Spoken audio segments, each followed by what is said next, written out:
Hello everybody, it is I, Rootbeer, and I'm back with episode 3 of Executioner, where Menno and Akari have a nice, peaceful train ride to the capital. So the episode begins with terrorists hijacking the train.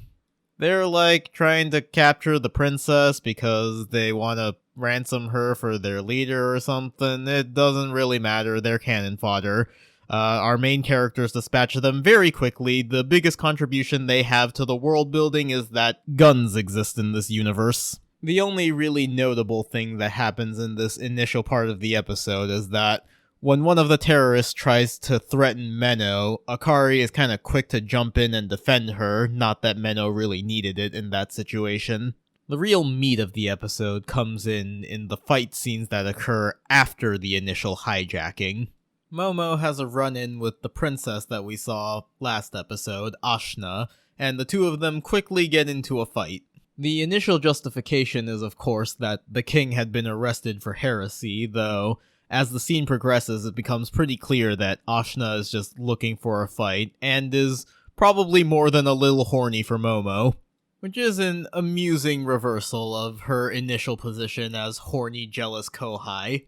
I think this episode overall is a much better showcase of Momo as a character than how she was originally introduced. We get to see her kind of being the token evil teammate when she interrogates the terrorists, and then we also get to see her snarky side come out when dealing with Ashna. I'm hoping her characterization kind of stays along this path, otherwise it would just be really annoying watching her flip between horny and jealous of Akari all the time. The second of the two fights is between Menno and this blood knight that kind of gets created by the terrorists. They ingested these magic gems as kind of a, if we go down, then we're taking everyone else with us. Unfortunately, the fights themselves are kinda mediocre at best. One problem I've noticed with the animation so far is that the magic effects feel kinda weightless. The sound effects are really, punchy, but then the actual visuals of it are kinda lacking that flair to really sell the power of these abilities. And the knight that Menno fights against is just really unimpressive.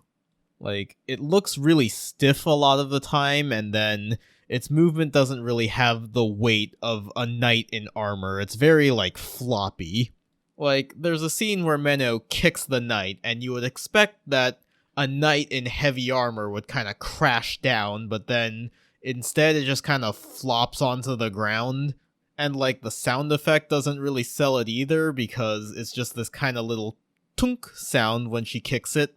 And while Menno states that it has, a lot of brute strength, she never seems to have any problem just deflecting its sword.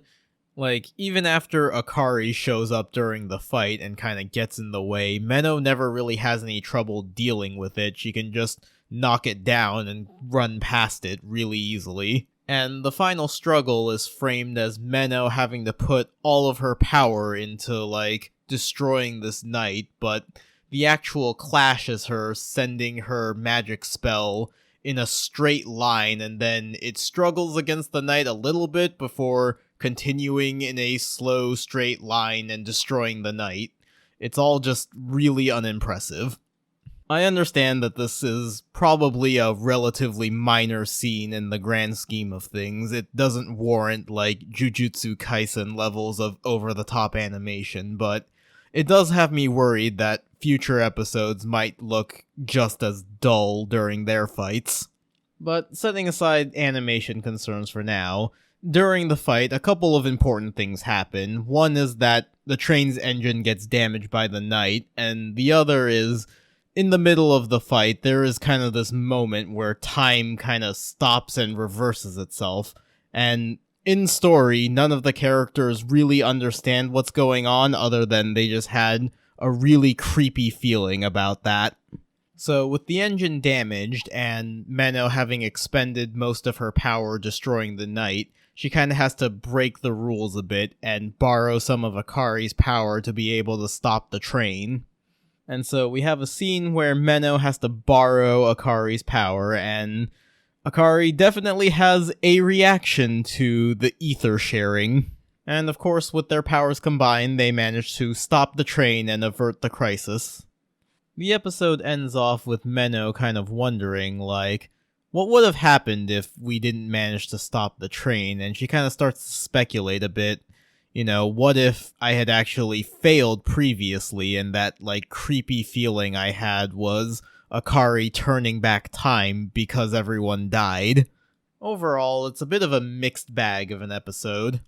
Like I said previously, I thought the fight animation was overall unimpressive. I think the human movements are generally pretty fluid and dynamic, and perhaps a more in-depth human versus human fight will look better, but as of right now, the magic looks kinda and the knight was very unimpressive, so kinda hoping that the animation picks up a bit in future fight scenes. Setting that aside, I think the main thing keeping me interested right now is the mysteries surrounding Akari. For one, she seems to have this implicit trust in Menno and keeps acting very familiar with her even though they've only known each other for a day. She's willing to, like, stand up to terrorists for Menno and is perfectly okay with Menno borrowing her mana as well. And as Menno is gearing up to deal with the hijacking, Akari has this line where she mentions not wanting to be left behind anymore, and that kind of stands out as a weird thing to Menno, like, what do you mean by anymore? Combine that with Menno's speculation, and it all gives off the feeling that maybe Akari has done this before. I'm curious to see where all of that will lead and what other roadblocks might come up on the way to the capital.